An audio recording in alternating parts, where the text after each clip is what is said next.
It's often said that those who can do, and those who can't teach. And others say those who can't teach teachers. Of course, this, like most funny lines, is a gross oversimplification, but like all gross oversimplifications, they contain a kernel of truth.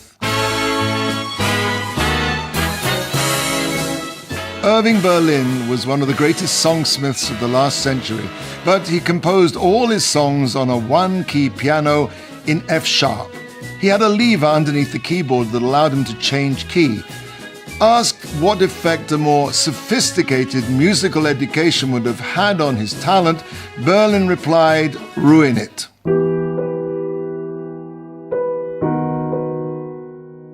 I was struck by a much deeper parallel to this idea in the Kuzari of Rabbi Yehuda Halevi, which was completed in the year 1140.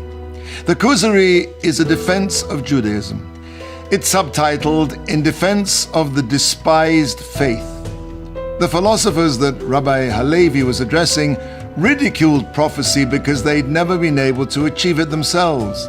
They were able to intellectualize about God and his universe, but says Rabbi Halevi, a prophet sees and experiences God. Philosophers may sound more convincing because they can use eloquent rhetoric and sophistry to prove their points, but this doesn't prove their superiority. Rather, it proves the reverse. Some people can expound on the rules of poetry and are very precise about its meter. On the other hand, a naturally gifted poet can taste the poem's meter and is able to produce flawless poetry. The prophet is like the naturally gifted poet. He may seem like an ignoramus, but that's only because he can't teach meter to others, unlike the poetry teachers.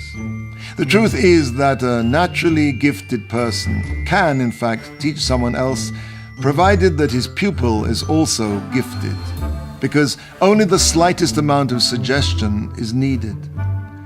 The same is true, says Halevi, of the nation that is naturally gifted in Torah and coming close to God. Sparks from saintly people are kindled in the souls of others, which in turn become great flames in their hearts. It says in Parshas Pinchas, "Take to yourself Yoshua ben Nun, a man in whom there is spirit." Moshe Rabbeinu was like the sun, and Yoshua was like the moon. The sun doesn't teach, it radiates. And someone with spirit can pick up those rays. Yoshua never departed from Moshe's tent, not even when he wasn't teaching him, because for someone of spirit, the essential lessons are imparted in the pauses in life's dialogue as much as in the script.